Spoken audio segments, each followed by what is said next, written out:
আজ সকালে পার্ক সার্কাসের 4 নম্বর ব্রিজের কাছে ঘটে গেল এক ভয়াবহ দুর্ঘটনা।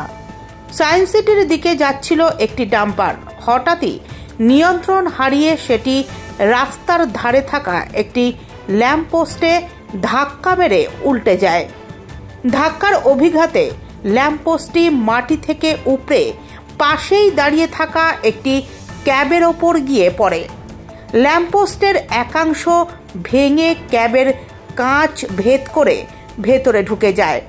সৌভাগ্যবশত গাড়িটিতে থাকা যুবকটি দ্রুত বেরিয়ে আসতে সক্ষম হন এবং তিনি অক্ষত আছেন বলেই জানা গেছে। দুর্ঘটনার ফলে এলাকায় ব্যাপক যানজটের সৃষ্টি হয়। সকাল 11টা নাগাদ অফিস সময় হওয়ায় দীর্ঘক্ষণ ধরে যান চলাচল ব্যাহত হয়। খবর পেয়ে ঘটনাস্থলে ছুটে আসে পুলিশ। সঙ্গে সঙ্গে শুরু হয় উদ্ধার ও যান নিয়ন্ত্রণের কাজ।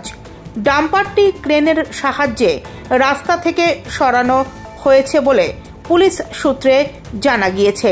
এই ঘটনায় এলাকায় কিছুক্ষণ তীব্র উত্তেজনা ছড়িয়ে পড়লেও বর্তমানে পরিস্থিতি নিয়ন্ত্রণে রয়েছে।